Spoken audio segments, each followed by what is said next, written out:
Com muita alegria que eu quero apresentar o nosso palestrante dessa noite, Asaf Borba. Ele é cantor cristão, compositor, instrumentista, arranjador, produtor e jornalista. Ele é também diretor da Life Comunicação. Iniciou a sua carreira em 1974 e já compôs mais de 700 músicas gravadas em 79 CDs e em 3 DVDs. Também escreveu 2 livros. Asaf atuou por muitos anos nos eventos da Donep em todo o Brasil e no exterior. Asaf é casado há 36 anos com a Rosane e eles têm 2 filhos, Aurora com 27 anos e André com 22. Está presente o André. Meu irmão. Meu amigo que eu conheço há 30 anos. Vamos receber o nosso palestrante com um carinhoso aplauso. Para mim é uma alegria estar aqui nessa noite. Como já falaram, meu nome é Asaf Roque Souza Borba. Eu sou um mineiro, nascido em Coronel Fabriciano, no interiorzão de Minas Gerais. Filho de um mineiro que morava em Santa Catarina, na ilha de São Francisco do Sul. Quando minha mãe estava na sua primeira gravidez, minha mãe teve um sonho. E nesse sonho ela via um menino com um livro aberto cantando. E ela disse, eu estou grávida, estava grávida e disse, estou grávida de um menino. E foi na Bíblia e abriu a Bíblia assim, aleatoriamente, e caiu em cima do Salmo de Asaf, um dos salmos que está lá no meio da Bíblia. Ela disse, esse é o nome. Daí quando nasceu, não tinha ecografia naquela época, 1958, não, na verdade 56, quando minha irmã nasceu. Quando nasceu, era minha irmã Débora. E ela não se frustrou, mas achou o nome de Débora e pronto. Engravidou pouco tempo depois, 1 ano e meio depois. E meu pai, naquelas coisas de mineiro, morava em Santa Catarina, disse, nós vamos para Minas, que eu quero um filho mineiro. Pasmem. Pôs a mãe no ônibus até Curitiba, morava em São Francisco, perto de Joinville, num ônibus até Curitiba, depois pôs num trem, para ser mineiro mesmo, e foi de trem até a Estação da Luz em São Paulo, depois a Estação Central de Belo Horizonte, com a minha mãe grávida já de quase 8 meses. E foi até Minas Gerais, meus tios vieram buscar de caminhonete em Belo Horizonte, levou para o interiorzão para eu nascer. Quando faltavam poucos dias para eu nascer, o padre da cidade de Coronel Fabriciano, do bairro de Meloviana, chamou minha avó e disse, olha, essa mulher que está aí na sua casa, sua nora, é evangélica. Seu filho não pode nascer na sua casa. E a minha avó não teve dúvida, pôs minha mãe para correr. Disse, filhinha, me desculpe, mas o padre disse que não é para esse neném nascer na minha casa, não. E a minha mãe, desolada, saiu dali e uma tia acolheu na casa e essa tia estava grávida também. E no mesmo dia, dia 4 de outubro de 1958, a minha tia começou a ter dores de parto e a minha mãe também. Daí quando foi 11 horas da noite, nasceu meu primo, o Zé, e 1 hora depois nasci eu, no dia 5. Ele nasceu no dia 4, um pouquinho antes da meia-noite, e eu um pouquinho depois da meia-noite. E assim, a mesma parteira que estava lá nos trabalhos, eu nasci com uma parteira na beirada do rio Piracicaba, lá que está junto da cidade, num morro chamado Caladinho. E ali começou a minha história, irmãos, dessa maneira. Minha mãe nutriu um desgosto muito grande pela minha avó e eu só conheci meus parentes em Minas Gerais 14 anos depois. Já adolescente, numa viagem... Não, 11 anos depois, numa viagem que meus pais fizeram para Minas Gerais. E nunca convivemos com aquela família em Minas Gerais. Meu pai veio para o Rio Grande do Sul, veio para Santa Catarina, em 1962 foi de Santa Catarina para Ponta Grossa, lá ficou durante a Revolução, que ele era militar, radiotelegrafista do Exército, e no ano de 1967, eu cheguei no Rio Grande do Sul, na cidade de Santa Rosa de Lima, lá no Alto Uruguai, onde tinham construído um novo quartel, primeiro RCM.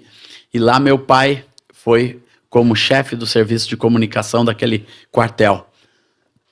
E ali foi onde nós entramos na escola e começou nossa vida social, que eu lembro, né, naquela chegada em Santa Rosa, meus irmãos, eu tinha uma irmã, depois de mim veio um outro irmão e uma irmã que nasceu em Ponta Grossa, Carmélia. E viemos todos para o Rio Grande do Sul, não tinha o Abner ainda, que muitos aqui conhecem. E em Santa Rosa que nós começamos a identificar um pouquinho da vida cristã. Minha mãe era uma mulher crente, sempre foi evangélica, mas meu pai não. Meu pai era um mineiro, judeu, de origem judaica, cheio de crendices, semi-ateu. Semi-ateu porque ele acreditava assim, num Deus meio longe, uma coisa, naquelas crendices, mistura de judeu com interior de Minas. E assim nós fomos criados por um pai que não queria saber nada de Deus, mas deixava a minha mãe nos doutrinar em casa, né, com a Bíblia, com a palavra, com os salmos, e ela ia numa igreja chamada Congregação Cristã do Brasil, a Igreja do Véu, e ali nós nos criamos até os 9, 10 anos de idade, quando meu pai decidiu que eu viria para o Colégio Militar de Porto Alegre. E nessa época, com 10 anos, ele veio, eu fiz um pequeno exame, porque era filho de militar, um exame facilitado, e entrei no Colégio Militar. Naquele mesmo ano, 1970, foi quando eu entrei. Eu cheguei em 69 para me preparar para o Colégio Militar. Meu pai mesmo me deu as aulas naquele final de ano, e eu fiquei interno no Colégio Militar. E o Colégio Militar foi a minha introdução ao mundo. Eu vim de uma família de interior, de uma família evangélica, nunca tivemos televisão em casa, o máximo que nós tínhamos era rádio para ouvir as historinhas de sexta-feira à noite na Rádio Gaúcha, né, que pegava no interior do Rio Grande do Sul. Essa é a única coisa que nós conhecíamos de mundo, de coisa externa. Alguma música que ouvia no vizinho. Nós não tínhamos toca-disco, não tinha naquela época não tinha toca-fita ainda, não tinha televisão, nunca tinha ido ao cinema, não sabia o que era mundo de coisa nenhuma. De repente eu estou dentro do Colégio Militar, no internato. E ali meu pai me deixa e diz: filho, você vai ficar aqui porque eu vou voltar para Santa Rosa e vou buscar a família, preparar a mudança, e me deixou no internato. E ali eu comecei a descobrir da boca de meninos coisas que eu nunca tinha ouvido sobre sexualidade, masturbação, mundo, Beatles, rock and roll, tudo que você pode imaginar que eu nunca tinha ouvido. E eu ficava atrás da porta e tinha uma grande televisão, né, e eu achava aquilo que era pecado ainda, ver aquilo, mas eu ficava ali bisbilhotendo aquela televisão, olhando aquelas coisas e aquelas pessoas falando na televisão. Eu mal sabia o que era televisão, irmãos. Não sabia, mais aquilo ali foi me cativando. De repente eu estava sentado na primeira fila, né, e os meninos: olha aqui, olha o que chegou. Daí começou a cantar Let It Be, Let It Be. O LP novo dos Beatles foi o primeiro LP que eu ouvi na vida, né? Foi um LP lindo, aquilo me cativou, aquilo entrou na minha cabeça com força, né? Aquele LP chamado Abbey Road dos Beatles foi o primeiro LP que eu ouvi na minha vida, né? E aquilo me cativou, e tinha festival de música que aparecia na TV. Luciana, Luciana, papararararara, papararará. Foi essa das primeiras músicas que eu ouvi no mundo. Eu tinha 11 anos de idade e o mundo veio todo para cima de mim, irmãos. E aquilo, eu entrei no Colégio Militar já iniciado em coisas que eu nunca tinha praticado antes. E assim foi a minha vida. Só que o Colégio Militar, ele me foi muito nocivo.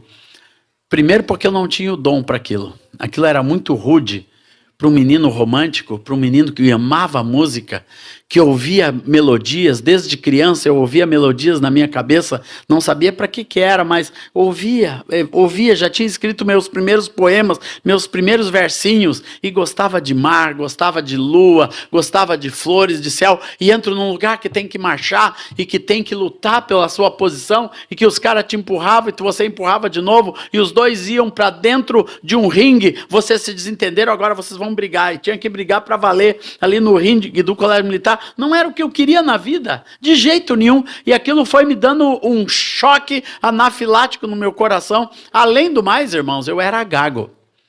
Um gago no colégio militar é uma tragédia. Na verdade, um gago em qualquer lugar onde tem adolescente é uma tragédia. Vocês não imaginam o que é um gago num colégio militar. Era um bullying, naquela época nem se falava em bullying.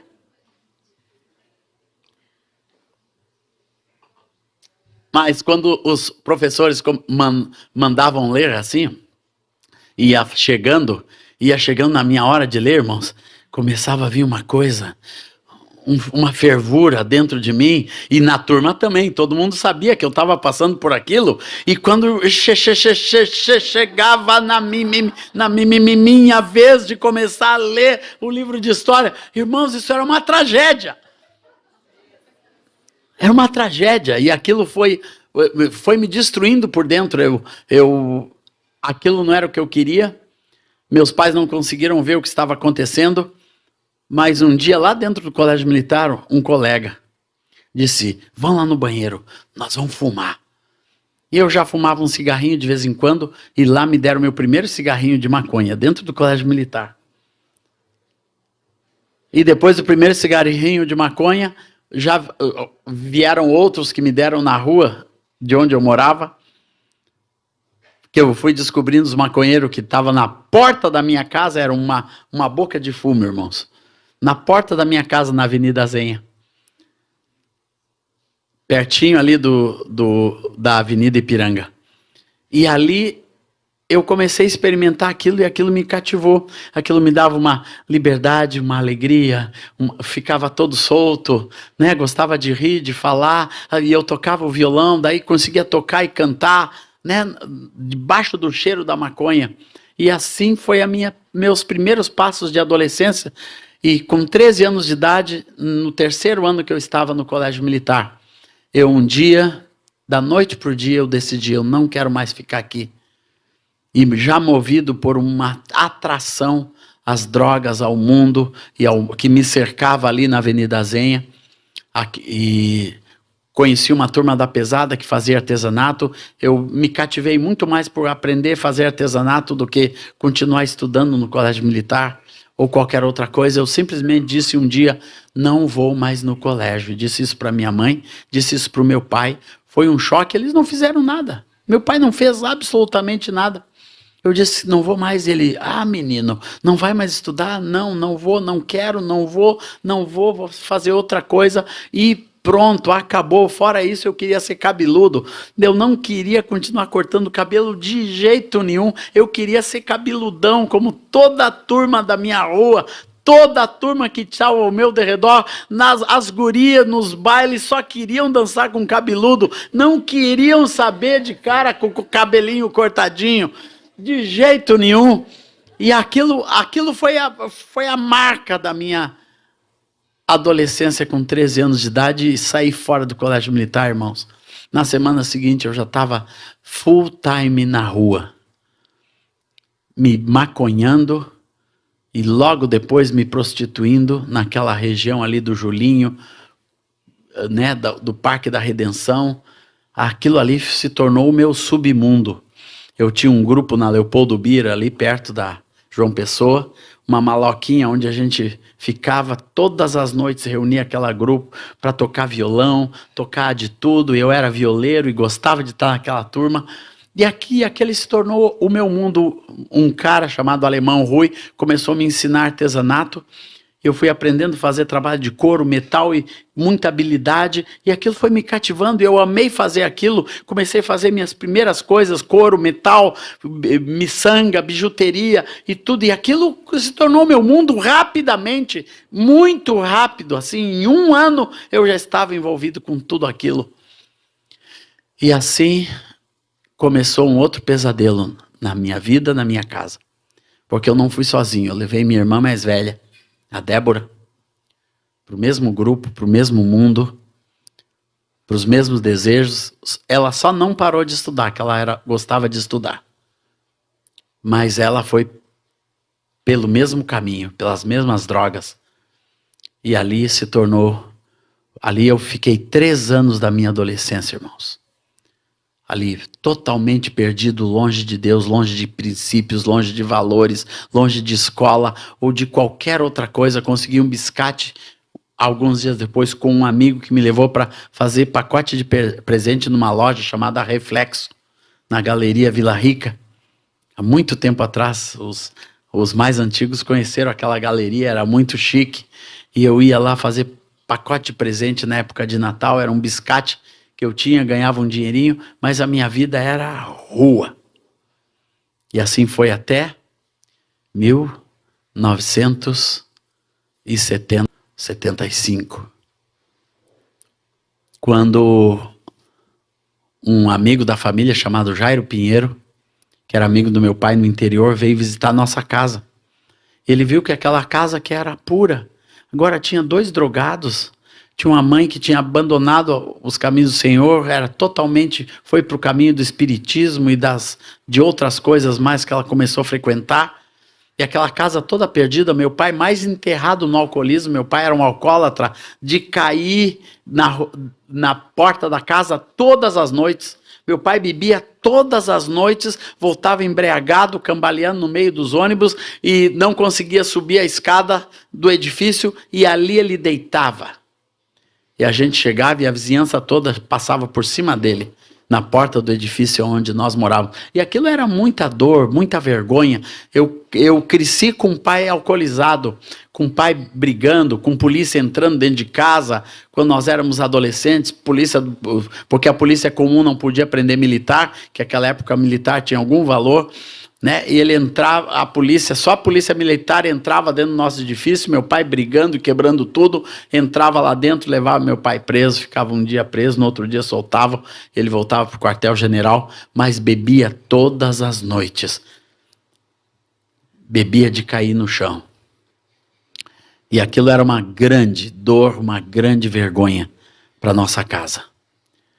E na sequência, aquele sargento disse, eu vou chamar alguém para ajudar essa família. E foi lá e trouxe um tal de pastor Erasmo. Veio ele e a sua esposa Gelsa.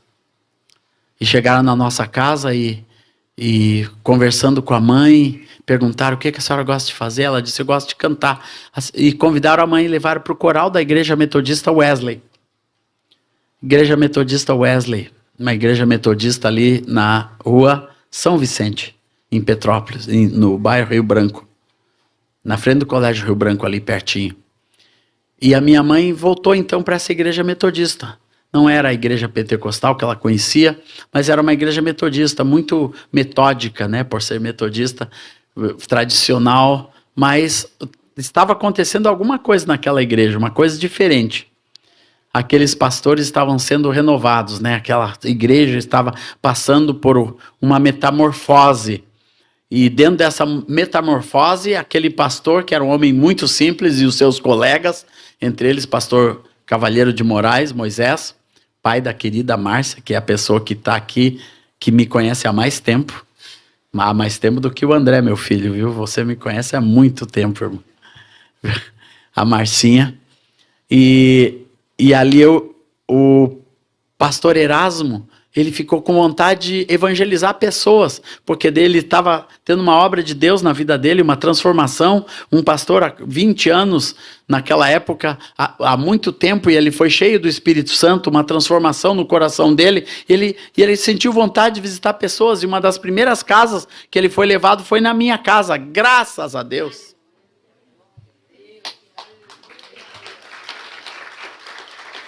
E ele foi e trouxe minha mãe. E a minha mãe, todos os cultos, ela dizia: pastor, por favor, vai lá na minha casa, vai falar com meu filho. E dizia para o pastor tudo o que eu fazia. Ele toca violão na rua todas as noites, chega em casa às 4 horas da manhã e vem sempre drogado, alcoolizado e cheirando a fumo. E por favor, pastor, e foi implorando para o pastor um dia, sábado à tarde, bate o dito pastor Erasmo lá. E eu saí da cama, estava acordando naquela hora, 2 da tarde. E eu fui lá ver quem estava, eu olhei no olho mágico. E estava aquele homem magrinho, de preto, com uma biblinha debaixo do braço. Eu disse: esse é o tal pastor que a minha mãe fala. Última pessoa que eu quero ver na vida é esse cara. E ele ficou ali batendo, irmãos. Bem bateu. E chegou, e eu olhando, e eu no olhinho mágico ali olhando para ele. E não abri. Era tão forte, né, a rebelião no meu coração. Não abri, não quis saber. E ele foi embora e eu voltei para a cama. Minha mãe ficou uma fera quando soube que eu não abri para o tal pastor. Daí ele: não vai querer voltar mais, você não abriu. E daí eu disse: não, deixa pra lá, mãe. Tudo. No sábado seguinte, mesma situação, eu acordando no sábado, que eu sempre ia num baile, no Caminho do Meio, num clube chamado Caminho do Meio, que tinha aqui perto de Petrópolis. Eu ia toda sexta naquele baile. Era um baile conhecido na cidade. Todas as terças eu varava a noite naquele lugar. E ia para casa já às 6 horas da manhã, quando o sol estava nascendo. E veio o tal pastor de novo. 2 da tarde me acorda, tocando a campainha, lá vou eu ver de novo. E tá lá ele, do mesmo jeito, com a mesma Bíblia, com o mesmo paletó. E eu esse cara, esse careta, esse pastor careta, a última pessoa, não vou conversar com esse cara. O que eu tenho para conversar? O que ele quer falar comigo? Não tem nada que conversar com ele. Né? Aquela distância, né, entre o que eu pensava, o que eu sentia, aquele homem com uma Bíblia debaixo do braço, com aquele estereótipo de pastor ou padre ou qualquer outra coisa assim. E de novo aquele homem ficou batendo. Só que naquele dia foi um pouquinho diferente a minha reação, porque ele batia na porta, irmãos, e o meu coração começou a palpitar forte, bum, bum, bum, bum, bum, bum, bum, bum. Eu não sabia direito o que era aquilo, mas era a presença de Deus na vida daquele moço, daquele pastor. Era a presença. Às vezes a gente pensa que a gente tem que falar muito para as pessoas.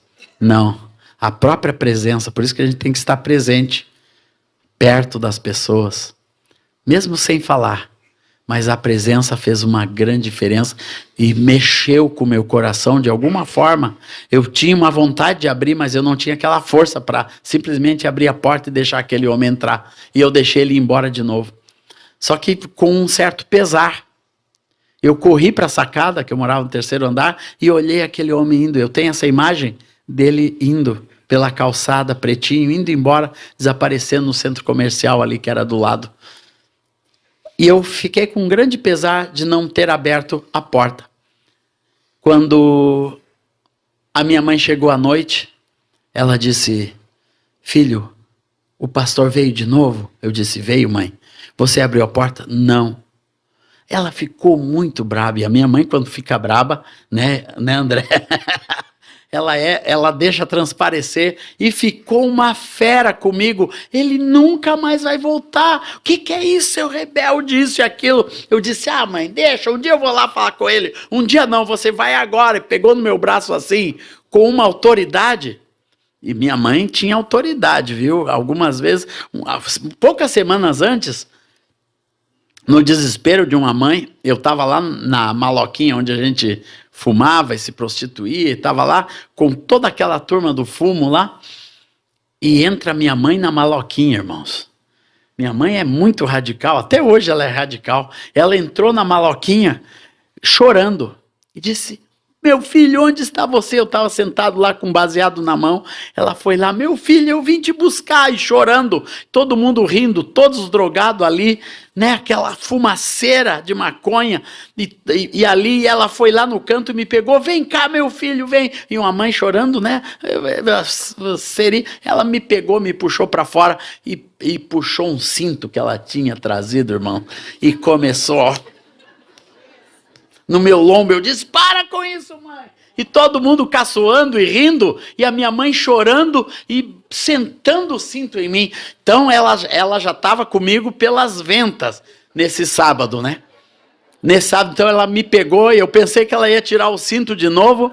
Ela disse, não, você vai agora falar com o pastor. E me levou. Eu, muito magrinho mesmo, irmãos, agora eu sou fortinho, mas naquela época eu era magrinho mesmo, de aparecer todas as costeletas, assim, né, de aparecer tudo, eu tinha um tanquinho, assim, né, agora tem um tancão. E ela me arrastou 4 quilômetros andando, Avenida Zenha, Pracinha do Julinho, atravessei por tudo aquilo, até chegar ao Hospital das Clínicas, Protásio, até chegar no Colégio Rio Branco, São Vicente à esquerda, me levou na sala do pastor Erasmo, disse, pastor, está aqui ele. Né? Eu olhei para aquele homem com uma vergonha, né? Eu não quis dizer que no sábado passado eu estava atrás da porta, talvez ele soubesse, né? Mas ele simplesmente, irmãos, me deu um abraço. Disse, Asaf, disse assim, bem-vindo.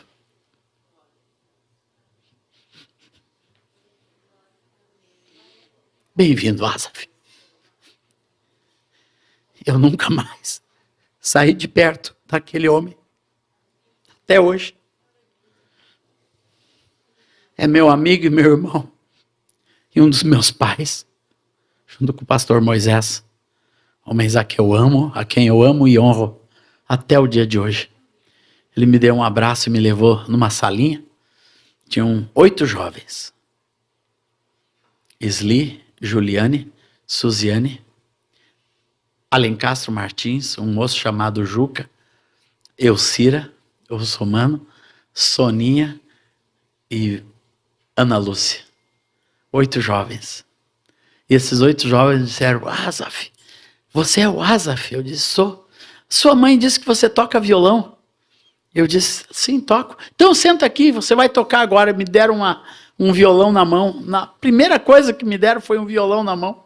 Disse, toca aqui com a gente. Eles começaram, Santo Espírito, enche a minha vida, pois por Cristo eu quero brilhar. Santo Espírito, enche a minha vida, usa minhas almas a salvar. Eu peguei, né, a harmonia bem simples, eu comecei a tocar, eu não sabia quem era Santo Espírito, eu não sabia quem eram as almas, eu mal sabia o que era a minha vida. Na minha primeira música que eu toquei na igreja, Santo Espírito enche a minha, eu sabia o que era aleluia, né? Mas eu fiquei ali boiando. Eles disseram assim, olha, domingo nós vamos, era um sábado, no domingo nós vamos tocar na igreja. Você não quer vir aqui? Daí eu vim, um pequeno ensaio, e disseram, no domingo que vem nós vamos ter uma festa grande aqui na igreja e nós vamos tocar, os jovens vão tocar. E eu me comprometi de vir e tocar com eles. E a minha mãe ficou muito feliz que eu topei voltar para a igreja depois daquele dia, né? Eu disse, eu vou voltar para tocar com eles, vai ter uma festa. E no domingo, quando eu saí, eu peguei um ônibus da Zenha até antes tinha pegado, ainda tem que pegar 2 ônibus, da Zenha para o Instituto de Educação, era a parada. Descia do outro lado da rua, atravessava a rua para pegar ônibus para Protásio. E ali, naquele domingo, era 8 horas da manhã, eu indo para a igreja. Daí quem estava na parada? Um dos traficantes mais meus amigos, chamado Aranha. Eu lembro do cara até hoje. O nome dele era Aranha. Daí o Aranha disse, bah, cara, tu tá aqui. Me chamava de Dego. Disse, senta aqui. E o cara, eu indo para a igreja, o cara acende um baseado e diz, vamos fumar esse junto. Eu fiquei ali fumando um baseado antes de ir pro culto. Cheguei muito chapado no meu primeiro culto, irmão. Muito doido no meu primeiro culto.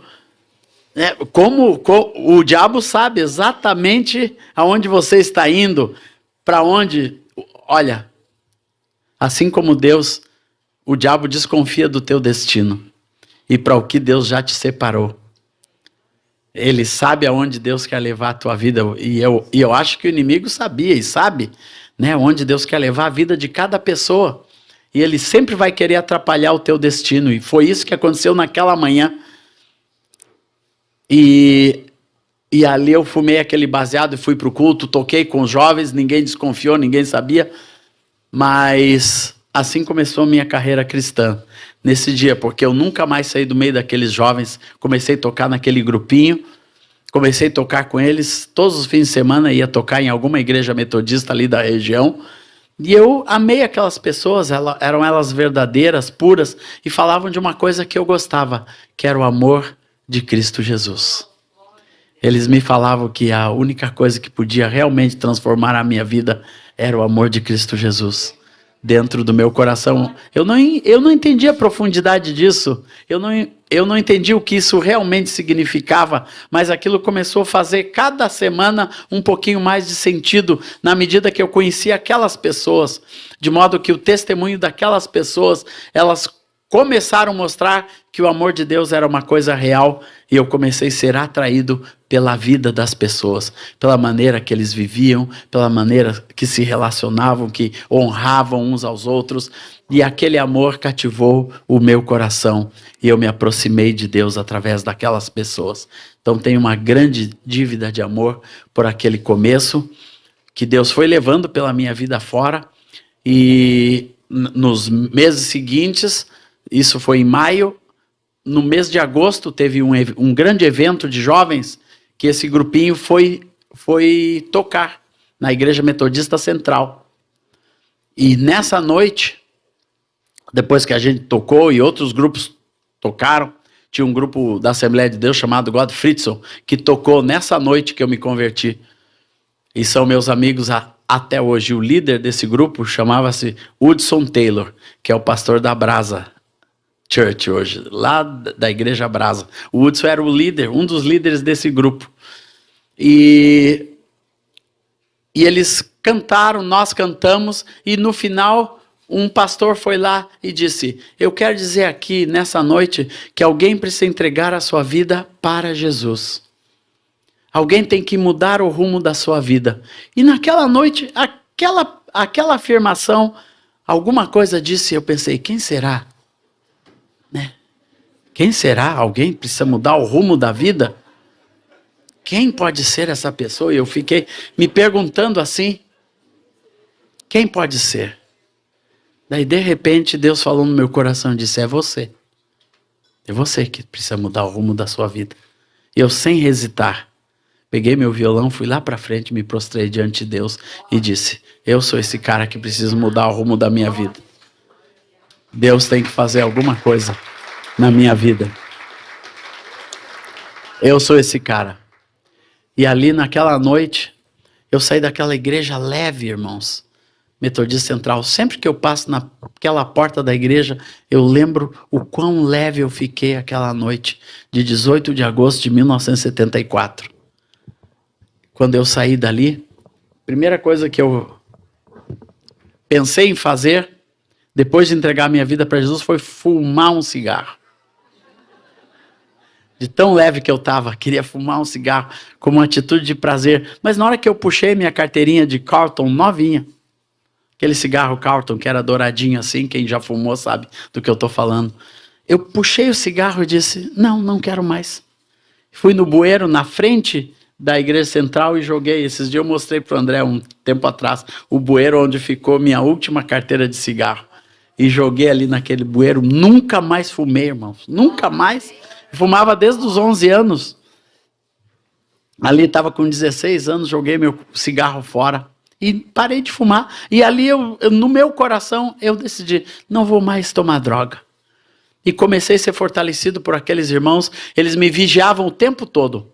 Tinha uma moça chamada Esli Regina, hoje é uma doutora muito conhecida na área da psicologia, mora em Brasília. Ela e os outros jovens, a Juliane, filha do Erasmo, ficavam me esperando lá onde eu fazia o biscate no fim do dia, para eu não ir me drogar. Me pegavam ali e me levavam para a igreja para cantar e tocar violão e ter comunhão. Ia para casa de uma. A Sli morava ali perto mesmo, a gente ficava na casa dela e começou um cuidado. A gente, naquela época, não chamava ainda de discipulado, mas a palavra cuidado eu sabia o que era, porque eu vivi esse cuidado. E aquele meu primeiro ano foi de muita bênção, de muita vida. No final daquele ano eu conheci uma menina chamada Lígia Rosana, no primeiro dia de 1975, plantada na porta da igreja com a irmã dela, chamada Lídia, e o grupo, eles eram da igreja episcopal, vieram visitar os jovens metodistas. E ali eu conheci aquela que seria minha esposa, minha querida esposa, com quem sou casado. Não casei naquela época, demorou mais 16, 24, dá quanto? 8, né? 8 anos depois eu casei com a Rosana. Casei com a Rosana e a minha esposa vai fazer 36 anos agora. Somos muito felizes e a razão disso foi Jesus, viu, meus amigos? Ali começou uma vida nova. Logo depois daquilo, minhas primeiras canções começaram a surgir. Canções muito simples que eu comecei a aprender a cantar para Deus. Eu sou um apaixonado em cantar para Deus, meus irmãos. Eu assim, para mim, eu canto em igrejas pelo Brasil e pelo mundo 4, 5 vezes por semana. Eu, quarta-feira, estava numa igreja em Rio Preto, quinta noutra, sexta noutra, num encontro de jovens, sábado num encontro de pastores, domingo numa outra igreja. E isso não me cansa, essa é a minha vida há muitos anos. Eu faço isso e componho meus discos, componho minhas canções, gravo meus discos, já tenho autorais, eu tenho 49 discos meus, autorais, com Azaf Borba, com as minhas músicas, e mais 30 discos do nosso trabalho e do nosso ministério. Mais 30 discos, 79 discos que eu produzi pessoalmente, onde eu tenho minha mão, em 9 línguas diferentes, em 20 nações diferentes. Esses discos foram produzidos e distribuídos. E eu louvo a Deus por isso, porque isso é fruto de um dom, de um trabalho de perseverança, de ter encontrado, primeiramente, o propósito de Deus para a minha vida. E isso Deus tem para cada pessoa aqui. Deus tem um propósito para a sua vida. E Deus é que tem esse propósito. Não adianta você querer encontrar no seu trabalho, na sua vocação. Não, é o propósito de Deus de fazer de você uma pessoa que faz parte da família de muitos filhos semelhantes a Jesus. Esse é o propósito de Deus para cada pessoa aqui. Não adianta você buscar em nada mais. Só este propósito pode preencher os vazios do teu espírito. E eu, um moço deprimido, porque eu me tornei um jovem totalmente depressivo, ali eu comecei a encontrar a restauração de Deus. No início daquele ano 75, o pastor Erasmo me levou para uma escola chamada IPA, onde eu voltei a estudar, fiz o primeiro grau e logo em seguida fiz o segundo grau. Não terminei o segundo grau, mas fiz o exame supletivo logo em seguida. E 38 anos depois, eu entrei na faculdade, irmãos. Não, 28 anos depois, eu entrei na faculdade e me formei em jornalismo, com 50 anos de idade, que era um antigo sonho. Eu, por muito tempo... Por um bom tempo, eu fui supervisor de operações da RBS TV. Trabalhei primeiro na TV educativa como operador técnico, depois fui para supervisão da RBS TV, porque eu sou um técnico de áudio, antes de ser jornalismo, tá, eu já trabalhava nessa área. Fui supervisor de algumas rádios aqui da cidade e trabalhei com os principais órgãos de comunicação, mas o meu chamado Deus tinha para levar a sua palavra pelo mundo afora. No ano de 1984, eu comecei a viajar para fora do país e nunca mais parei. E Deus já me levou para 52 nações, levando a sua graça e o seu amor produzindo música, cantando louvores, fazendo congressos, ministrando em igrejas, em congressos, em tudo quanto é canto desse mundo. Só não fui para a Oceania ainda, mas todos os outros continentes, inclusive lugares como Japão, Nepal, nós já fomos, Rússia, né? Já estive ministrando lá na Sibéria, já estive no centro da Rússia, levando a palavra de Deus e sempre produzindo e traduzindo minhas músicas, que hoje estão gravadas em muitas línguas, inclusive no árabe. Tenho meu trabalho amplamente difundido no Oriente Médio, não só de gravações, mas também meu livro foi traduzido para o árabe. Eu tenho um livro que fala sobre música cristã, louvor e adoração. Tenho outro livro que é um livro que versa sobre princípios de Deus, falado de um pai para o seu filho, que é esse cara aqui, né? Numa época que ele estava um pouquinho, né, querendo, não chegou a se afastar do caminho do Senhor, mas o inimigo estava puxando, né, filho?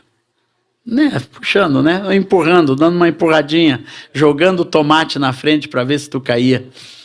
Mas graças a Deus não caiu, mas esses princípios de Deus foram firmados na nossa casa, para os nossos filhos. Isso se tornou também um pequeno livro que eu escrevi, de um pai para os seus filhos, que é uma grande bênção para as famílias. E assim foi nossa vida de casado. Minha vida com a Rosana sempre foi bonita e tranquila. Sabe por quê que o meu casamento é e foi feliz? Jesus. Quando um casal tem propósitos comuns, sabe para onde estão indo. E Rosana e eu fomos assim, caminhamos juntos para o mesmo lugar. Minha esposa canta do meu lado com a mesma alegria quando era menina, né? Quando eu cantava com a minha namorada nos casamentos. Cantei no teu casamento, Marcinha, né? Glória a Deus. E cantei no casamento de todos. Nós éramos solteiros, né? Mas já cantávamos juntos, louvávamos a Deus. E demorou termos filhos, até que chegou a nossa filha chamada Aurora. E quando a Aurora tinha 2 anos de idade, nós descobrimos que ela é uma menina especial. Tinha uma síndrome de deficiência chamada Prader-Willi, que lhe deu muitos atrasos, nos trouxe muitos transtornos, muita tristeza no início, mas não perdemos nem a fé, nem a esperança, nem o amor por ela. Porque a palavra de Deus diz que quando todas as coisas naturais forem embora, vai ficar fé, esperança e amor. E daí, quando tudo parecia ter ido embora, né, da nossa expectativa com a Aurora, Deus manteve a fé, a esperança e o amor. E a Aurora é uma bênção para nós. E foi criando, se desenvolvendo, e com muitas lutas, né, tem muitos desdobramentos. Não tem um manual de instrução, um filho especial. Você vai descobrindo com Deus a cada dia, a cada manhã, como ter vitória, né, com a criança. Depois, quando a Aurora tinha quase 6 anos, a Rosana engravidou do nosso segundo filho. Graças a Deus, é esse meu filho querido, meu violinista, músico, também compositor, adorador, e que ama o Senhor hoje, apaixonado por Jesus, como eu. E quando o André tinha quase 8 meses na barriga da mamãe, um assaltante aqui, na rua Guararapes, pertinho da Protásio Alves, apareceu na porta da nossa casa e deu um tiro a queima-roupa na Rosana. E ela, para proteger sua barriga, se virou de lado e aquela bala entrou pelo seu ombro e alojou-se entre o seu pulmão e o seu coração e mandou minha esposa entre a vida e a morte para a UTI do hospital de pronto-socorro da cidade, depois para o Moinhos de Vento. E foi também uma época de muita luta. Eu estava cantando em Cuba. Na verdade, eu estava gravando um disco em Cuba nesse dia. E foi de muita incerteza, mas Deus, pela sua graça e sua misericórdia, salvou a vida da minha esposa e salvou a vida do meu filho. Saímos vitoriosos, assustados, né? Glória a Deus. Saímos assustados daquele acontecimento, mas saímos vitoriosos porque aprove a Deus salvar a nossa casa. E eu louvo a Deus porque entre esses tantos outros milagres eu poderia contar para os meus irmãos, que Deus tem feito na minha vida, mas hoje eu sei que é o início do milagre de Deus na vida de muitas pessoas aqui. Isso é o que eu sei. Hoje Deus vai começar um milagre na vida de muitas pessoas que vieram aqui. Começar alguma coisa muito especial na tua casa, no teu casamento.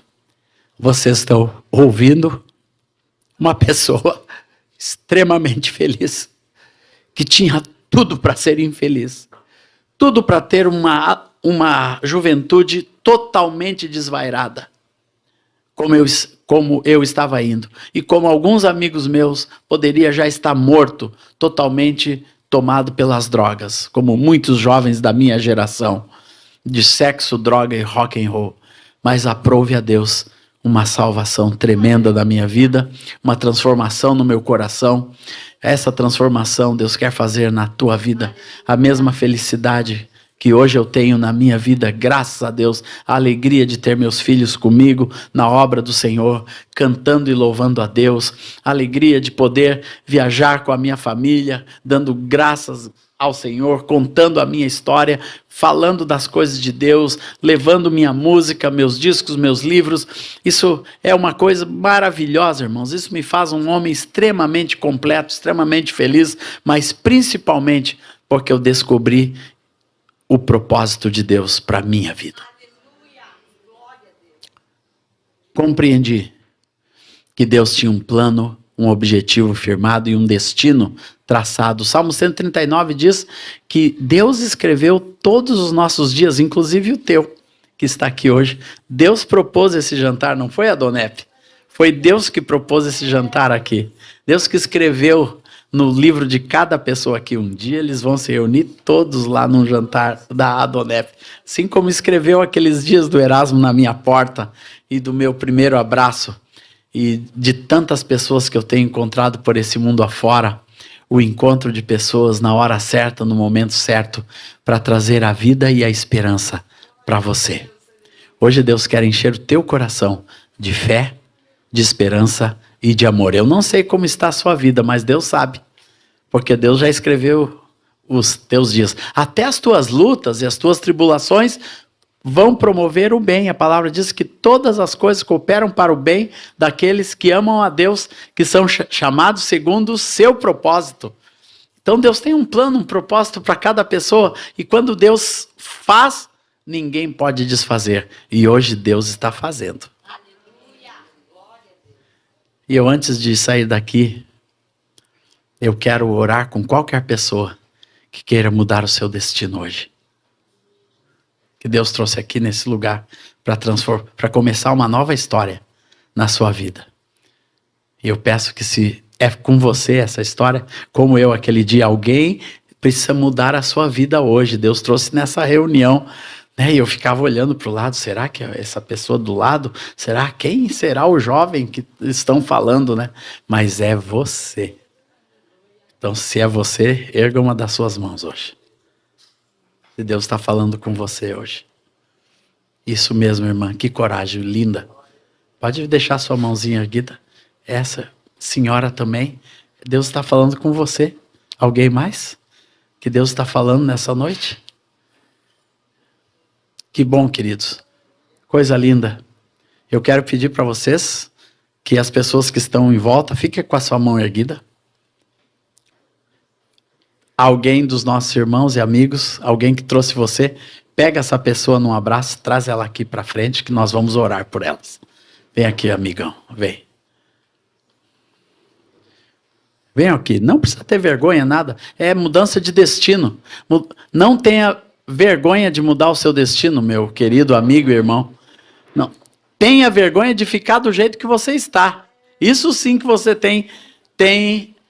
Isso sim que você tem que ter medo. De vir aqui à frente para receber uma oração e um abraço, não precisa ter medo. Deus te trouxe aqui para receber esse abraço.